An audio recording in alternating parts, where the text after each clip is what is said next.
historic town of Guildford in Surrey, known for its cobbled streets, high-end shops and famous Guildhall clock. But even this affluent high street isn't immune to the pressures of the pandemic. The Hair and Beauty Bar has been a staple here for 21 years. But forced to shut its doors for the third time in the last 12 months, owner Gemma is desperate for Rishi Sunak to switch on more support in next week's budget. I had a good, successful business that gave me a nice lifestyle, and I wasn't in any debt. And I'd say now probably at least £35,000 I owe in rent, which is obviously not a nice place to be when you're not used to being in debt. And I'm a personal guarantor of my lease, which means that, if the landlords decide to pursue me, it could be my house that could go. Huge amounts of stress, worry about the future. I do have 2 young children that I support, and actually wondering whether or not it's worth continuing in this industry, because realistically, to pay the debt back, we'd need to up our takings by about 20% a month, and obviously we guarantee that we can open for the foreseeable future as well, which is quite unrealistic. Hairdressers and other non-essential retail will be allowed to open their doors again on April the 12th. But for Gemma, that's just the start of the fight back. She's also worried about the future of Guildford High Street. There are so fewer shops now, retail shops. There's not an awful lot to come to the high street for, which I guess is the rents are just too high and people can't make it work. This week, Rishi Sunak will announce a new £5 billion grant scheme to help shops, pubs, gyms and hair salons like Gemma's, all hit hard by the pandemic. Without government help like this, the IPPR think tank believes almost 600,000 companies are at risk of collapsing this spring. We reckon that 40% of the smallest businesses, which are actually really vulnerable, so employ less than 50 people, have something in the region of less than 3 months cash to keep themselves going. And many of those businesses will be on the high street.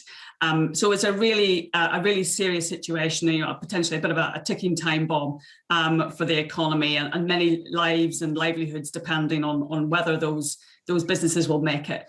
Do you think that once things get better, the high street will ever fully recover? Well, I think we know from the research that we have done that even before the crises, the high streets were under pressure, and many town centres were feeling the impact of online shopping, but also changes in the way that we use town centres. And I think that for many town centres, the crisis has accelerated these trends further and moved us to a position much faster than perhaps we would have done otherwise. The other challenge for high streets and for town centres across the UK is around business rates. And we know that the UK's land and property tax system is really inefficient.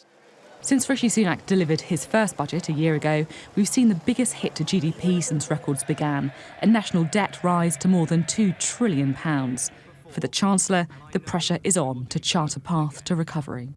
I think we have got some tax rises coming down the line, but I don't think we're going to get big tax rises this time around. There's so much uncertainty about what's going to happen to the economy over the next year. There's so much uncertainty actually about how much tax we're going to need in the medium term.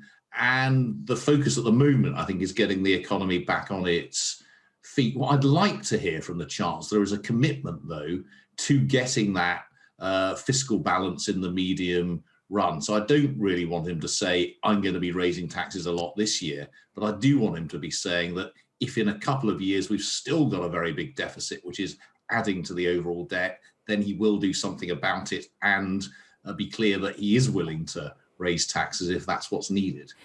We've had the roadmap now. You've been mentioning the date in June when it feels that the restrictions are going to be lifting, at least most of the restrictions.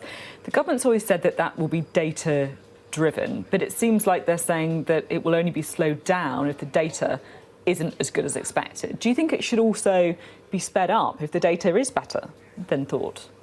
I think it's very clear that if things move more quickly, more positively than expected, if we have a very high fraction of people vaccinated and very low levels of infection, then yes, it should be sped up. There's no need to stick to a date if things go better than expected. And every month, every week of additional lockdown is costing not just the economy. I mean, it's costing so many people so much in terms of their mental health, their education, their work, and everything else, that it should be moved as quickly as is possible, consistent with doing it safely. And so if we can do it quicker, we absolutely should. Throughout the crisis, Rishi Sunak has enjoyed positive approval ratings, but it's easy to be popular when you're dishing out money.